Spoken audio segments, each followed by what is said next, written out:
কাজের কথা কেউ বলে না। কাজের কথা কেউ বলে না। ইস্টবেঙ্গল নিয়ে আলোচনা, আর একটু সমাজ নিয়ে আলোচনা। একদম প্যারালাল টাইম একটু বোঝানোর চেষ্টা করব কিভাবে দুটো একইভাবে জড়িত, বা জড়িত না হলেও মানে একটার সাথে আরেকটা আপনি একটা অদ্ভুত একটা মিল পাবেন, একটা সামঞ্জস্য পাবেন। গতকাল আমার আগে একদম ছোটবেলার বন্ধু, সে বহু বছর ধরে আমেরিকাতে সেটেলড, সে আমায় কল করেছিল এবং ঘটনাচক্রে সে আইটিতে আছে এবং মানে ওই হার্ডকোর আইটি, ওই কোডিং টোডিং নয়, মানে হার্ডকোর আইটিতে বহু বছর কাজ করেছে, কোডিংও করেছে। তো সে একসময় আহ, বাংলা পূর্ব ভারতে প্রচুর কাজ করেছে। একটা সময় বহু বছর আগে হেলথ কেয়ারে প্রচুর কাজকর্ম করেছে। আমি বিশদে যাচ্ছি না কী ব্যাপারে কাজ করেছে। তো ও কালকে ফোন করেছিল। তো ওর সঙ্গে অবশ্যই ফুটবল নিয়ে আলোচনা না, ওই এই সাম্প্রতিক ঘটে যাওয়া এই যে বিভিন্ন কলকাতায় ঘটে যাওয়া কাণ্ড এবং দেশের বিভিন্ন প্রান্তে ঘটে যাওয়া কাণ্ড নিয়ে একটু আলোচনা হচ্ছিল। তো ও বলল, জানিস তো মানে আমি 20 বছর আগে তখন কলকাতায় হাসপাতালগুলোতে অনেক কাজ করতো, সরকারি হাসপাতালে মাঝে মধ্যে ওকে রাত্রেও কাজ করতে হতো, যেহেতু ও হার্ডওয়্যারে প্রচুর কাজ করেছে, ওই আইটির হার্ডওয়্যার ফার্ডওয়্যার এইসব ব্যাপারে। তো বলছে মানে আমি তখন যেরকম পরিবেশ দেখতাম হাসপাতালগুলোয় 20 বছর আগে, মনে রাখবেন আজকের নয়, 20 বছর আগে, আহ, আমি খুব একটা অবাক হইনি। মানে এই যে ঘটনাটা ঘটলো, এই ঘটনাতে খুব একটা অবাক হইনি। তো তারপর আমাকে প্রচুর কথাবার্তা বলল। আমি অত বিশদে যাচ্ছি না। ওর একটা খুবই একটা দুঃখজনক ঘটনা ঘটেছে একটা সাম্প্রতিককালে কলকাতা এক নামী এক বেসরকারি হাসপাতালে। ওর পরিচিত একজন বয়স্ক এক ভদ্রমহিলা, তার দুটো হাঁটু একসাথে অপারেট করা হয়েছিল, যেটা সাধারণত হয় না, মানে পৃথিবীর কোথাও করে না। কেননা অ্যানেস্থেশিয়ার টাইমটা অনেকটা বেড়ে যায়। মানে আপনার একটা হাঁটু করতে যা টাইম লাগে, দুটো হাঁটু প্রায় ডাবল টাইম লেগে যায়। সেই জন্য দুটো হাঁটু একসাথে কেউ করতে চায় না, একটা হিউজ রিস্ক থেকে যায়, যেহেতু অ্যানেস্থেশিয়ার টাইমটা বেড়ে যায়। এবং দুর্ভাগ্যক্রমে কী হয়েছিল, ওই সার্জারির পরই বিভিন্ন কমপ্লিকেশন হয় এবং কয়েকদিনের মধ্যে সে মারা যায়। তাকে আবার সেই হাসপাতালে নিয়ে নিয়ে যাওয়া হয়েছিল, কিন্তু তারপর সে বাঁচেনি। তো আমি অত ডিটেলে যেতে চাই না কোন হাসপাতাল, কোন ডাক্তারের নাম। তো যেটা ব্যাপারটা বুঝলাম যে দেখুন, এই নারীদের বিরুদ্ধে যে ক্রাইমটা হচ্ছে গোটা দেশ জুড়ে, এটার বিভিন্ন ধাপে এটা সমাধান হয়, বিভিন্ন ধাপ। আমরা গোটা দেশের ব্যাপারটা ছেড়ে দিয়ে আপাতত ওই শুধু হেলথ কেয়ারে যদি আপাতত একটু মনোনিবেশ করি। আমি ইস্ট বেঙ্গলেও আসবো, কেননা দুটোর মধ্যে আপনি একটা প্যারালাল খুঁজে পাবেন। আমি যদি আপাতত শুধু হেলথ কেয়ারই মনোনিবেশ করি, তো বুঝতে হবে যে ক্রাইম যেটা হচ্ছে মহিলাদের বিরুদ্ধে, সেটা আটকানোর দুটো ধাপ আছে। প্রথম ধাপ হলো আপনার সমাজটাকে বদলানো। মানে সমাজে ছোটবেলা থেকে একটা পুরুষ একটা মহিলাকে যেই চোখে দেখে সেটা বদলানো। এখন সেইটা বদলাতে আপনার অনেক বছর লেগে যাবে, মানে দুটো জেনারেশন অন্তত লেগে যাবে। মানে আপনার 30-40 বছরের ধাক্কা। তো সেইটা যদি হয় তো আপনার অন্য কন্ট্রোলগুলো লাগে না। এই ব্যাপারটা নিয়ে, এই যে সমাজকে বদলানোর এই ব্যাপারটা নিয়ে কিন্তু কোনো আলোচনা হচ্ছে না। মানে আমি কাউকে আলোচনা করতে দেখছি না। যারা প্রতিবাদ করছে বিভিন্ন রঙে নিয়ে, যারা প্রতিবাদ করছেন, যারা সেটা ডিফেন্ড করছেন, যারা বিচার করছেন, বিভিন্ন স্তরে বিচার করছেন, সোশ্যাল মিডিয়া হোক বা প্রথাগতভাবে যারা বিচার করছেন, এই প্রথম ধাপটা নিয়ে কেউ কোনো আলোচনা করছে না, এই সমাজটাকে বদলানো। কেন এটা একটা সময় সাপেক্ষ ব্যাপার, ব্যয় সাপেক্ষ ব্যাপার, শ্রম এতে অনেকটা জড়িত। কেউ করছে না, কেউ না, কেউ না। এবার দ্বিতীয় ধাপটা আসা যাক, সেটা হচ্ছে কন্ট্রোল। মানে ধরুন আপনার সমাজকে আপনি বদলালেন না, আপনার সমাজ থেকে এই এই সঞ্জু রায় টাইপ কিছু লোক বেরিয়ে এলো। শুধু সঞ্জু রায় না, এই যারা ধরুন বিভিন্ন হেলথ কেয়ারে যে একটা গোটা দেশ জুড়ে এবং বহু বছর ধরে স্বাধীনতার পর থেকে আগে থেকে যে একটা একটা গ্রে এরিয়া চলছে একটা, সেই ব্যাপারটাকে কি করে কন্ট্রোল করা যেতে পারে। ধরুন একটা সঞ্জু রায়কে আপনার সমাজ তৈরি করছে, আপনি সমাজের পেছনে কোনো ইনভেস্ট করলেন না, সমাজটা বদলালেন না, কিন্তু এদের আপনি কিন্তু ব্যাকগ্রাউন্ড ভেরিফিকেশন করতে পারেন।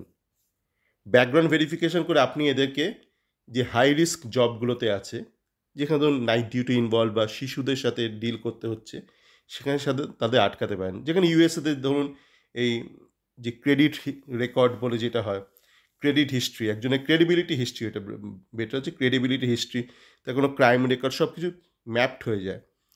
তো সেই ক্ষেত্রে কী হয়, যে ব্যাকগ্রাউন্ড ভেরিফিকেশন হয়, সে ব্যাকগ্রাউন্ড যে কোনো ক্রিটিক্যাল জবের ক্ষেত্রে ব্যাকগ্রাউন্ড ভেরিফিকেশন হয়। তো এই ধরনের লোকরা সেই ধরনের চাকরিতে সুযোগ পাবে না। আমাদের দেশে এটা হয় না, কোনো কালেই হয়নি। 20 বছর আগেও হয় নাই, 2024-এও হচ্ছে না। গোটা দেশে একই সমস্যা, এটা সুপ্রিম কোর্টও স্বীকার করেছে। এই দ্বিতীয় ধাপটা নিয়েও কিন্তু কেউ কোনো আলোচনা করছে না। দেখুন, মানে যেই রঙই প্রতিবাদ করছে, সে এখানে হোক, রাজ্যে হোক, রাজ্যের বাইরে হোক, এখন তো গোটা দেশ জুড়ে এই ঘটনাগুলো ঘটছে, কেউ কিন্তু এই দ্বিতীয় ব্যাপারটা নিয়ে কোনো আলোকপাত করছে না। কী নিয়ে আলোকপাত করছে? শাস্তি দিতে হবে, মানে শাস্তি, মানে পানিশমেন্ট। তো পানিশমেন্ট করে আপনি ক্রাইম রেটটাকে কী করে কমাবেন?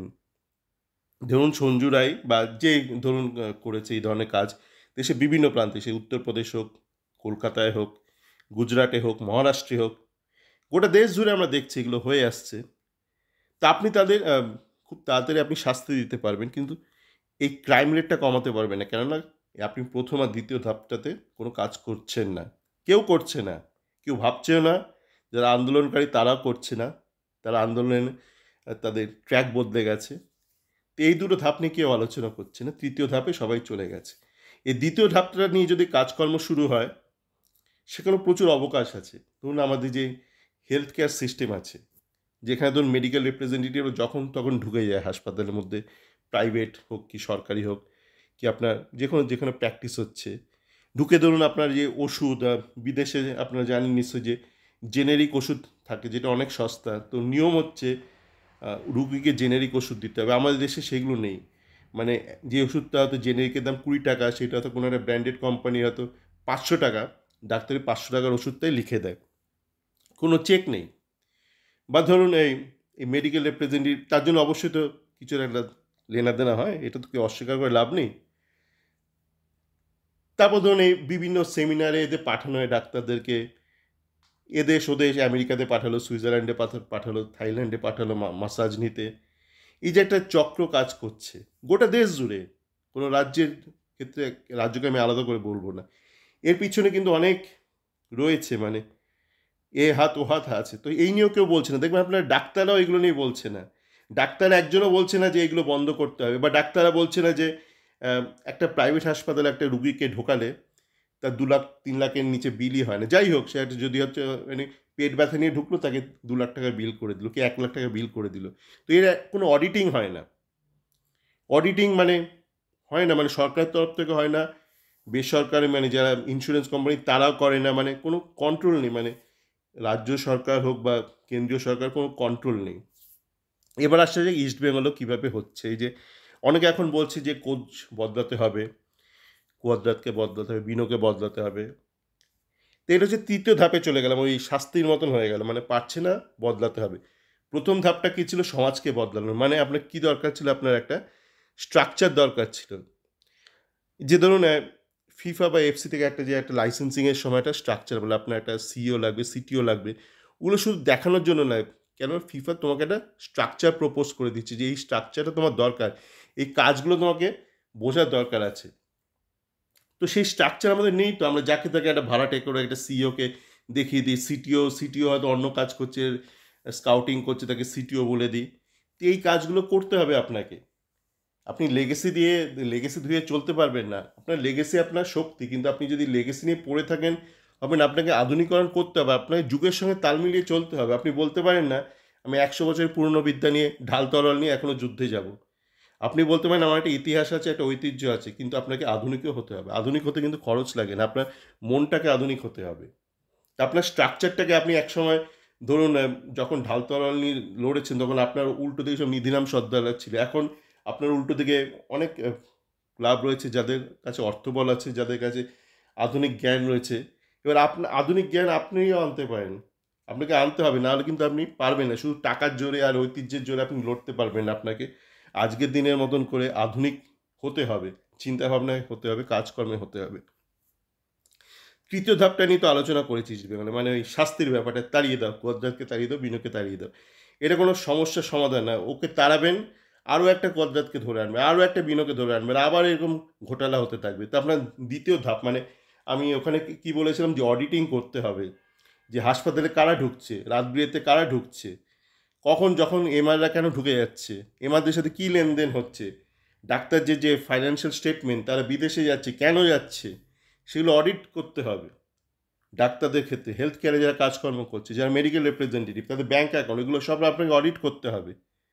আপনি শুধু একজন এই সন্দীপ, গগনদীপ, চরণদীপ, এরকম প্রচুর ছড়িয়ে ছিটিয়ে আছে গোটা দেশ জুড়ে।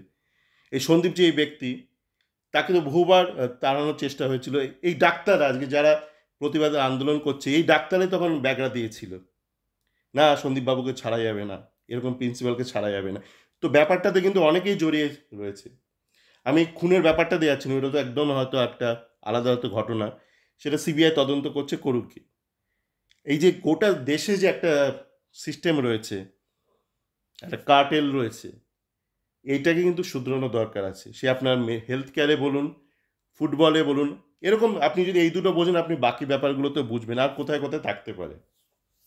এই যে অডিটিং, এই যে ধরুন অনেকে, আমি আজ সকালেই বলছিলাম চ্যাট ফোরামে, যে যাদেরকে ধরুন স্কাউটিং করা হয়েছে, যাদের ধরুন প্রমোশন দেওয়া হয়েছে, যাদের প্রমোশন দেওয়া হয়নি, তাদের এই রিপোর্ট কি আছে, মানে কি কি হিসেবে অ্যাসেসমেন্ট করা হয়েছে। যে এসএসসি একটা স্ক্যাম হয়েছিল, 1 নম্বর 2 নম্বর নিয়ে বহু আন্দোলন হলো, এপার ওপার হয়ে গেল, তো এখানে তো আরও বেশি হয়েছে। তো এখন কোনো কি প্রোটোকল ছিল, মানে চেক লিস্ট ছিল যে 10 points of evaluation for scouting, 20 points of evaluation for promotion? বলে না, ছিল না, কেউ চায়নি। আমাদের বিশাল প্রো লাইসেন্সড কোচ রয়েছে ডেভেলপমেন্ট টিমে, সিনিয়র টিমে, তারা করেনি, কেন নিতুলা চায়নি, ঠিক আছে। তা আজকের দিনে তো তারা নিশ্চয়ই করতে পারে। আমি যদি বলি ঠিক আছে তুমি করোনি তখন, এখন করো, করে করো, টাইম নিয়ে করো, 1 সপ্তাহ নাও, 2 সপ্তাহ নাও। যাদের তোমরা গত 2 বছর ধরে স্কাউট করেছো, প্রমোশন দিয়েছো, আর প্রমোশন দাওনি, দাওনিটাও ইম্পর্টেন্ট, কেন তুমি দাওনি সেটা তুমি সব লেখো, রিপোর্ট লেখো, ডিটেলে লেখো, চেক পয়েন্ট ধরে ধরে লেখো, তারপর সেটা অডিট করানো হোক। একটা অডিট, একটা টিম তৈরি হোক, তাতে কিছু লাইসেন্সড কোচ থাকুক, কিছু লিগাল লোক থাকুক, কিছু সমাজের কিছু মান্যগণ্য কিছু ব্যক্তি থাকুক, যাদেরকে আমরা রেসপেক্ট করি, এই ধরনের কিছু ব্যক্তি থাকুক। মানে সবাইকে যে কোচ হতে হবে তা নয়, মানে যারা একটু নিউট্রাল থাকবে এই ব্যাপারটা, মানে যারা হয়তো ফুটবলের সাথে জড়িতই নয়, এমন ব্যক্তিদের, শিল্পী, সাহিত্যিক, এদের রাখা হোক। এই প্রসেসটা একটা অডিট করা হোক। অডিটে ভয় কেন, যদি আপনি মনে করেন আপনি ঠিক কাজ করেছেন, এবং এই অডিটটাকে একটা কন্টিনিউয়াস প্রসেস রাখতে হবে। আপনি ধরুন আজকে বললেন যে ঠিক আছে আমি কদরাত বিনুকে অডিট করব, তারপর কালকে আর অডিট করবো না, তাহলে চলবে না। এই যেমন বলছিলাম ইউএসএতে এই ব্যাকগ্রাউন্ড চেকটা একটা কন্টিনিউয়াস প্রসেস। আমাদের মতন দেশে এরকম নয় যে স্যার একটু মিষ্টি মিষ্টি খাওয়া যাবে, আপনার ছেলে তো বিদেশ যাচ্ছে, ব্যাপারটা ওরকম করলে আবার ওই যেই কি সে আপনার অডিটিংটা রাখতে হবে, sir control point, check point for everything. আপনার হেলথ কেয়ার বলুন, আপনার ফুটবলের হেলথ, মানুষের হেলথ, সব কিছুর জন্য অডিটিংটা দরকার। আর বেসিক জিনিসটা যেটা বললাম, ওটা টাইম কনজিউমিং প্রসেস। ফুটবলের ক্ষেত্রে আপনার যদি বেসিকটা ঠিক করতে হয়, সেটা ইন্ডিয়ান ফুটবলের বিশ্বকাপের, অত ইস্টবেঙ্গলের ক্ষেত্রে তার একটা যে স্ট্রাকচার দরকার, ঠিকঠাক লোক, একটা স্ট্রাকচার দরকার, ঠিকঠাক লোককে ঠিকঠাক জায়গায় রাখতে হবে। আর শাস্তি ব্যাপারটা তো রইল, শাস্তি তো কি সব কিছু হয়ে যাওয়ার পর, শাস্তি দিয়ে আপনি তো মানে উন্নতি করতে পারবেন না। শাস্তি দিয়ে আপনি যে দোষ করেছে তাকে একটা লটকে দিতে পারবেন, কিন্তু আপনি এই জিনিসগুলো যে পুনরাবৃত্তি ঘটছে এটা আটকাতে পারবেন না। তো আশা করি আমি কিছুটা বোঝাতে পারলাম, প্যারালালটা বোঝাতে পারলাম। তো সকলে ভালো থাকবেন।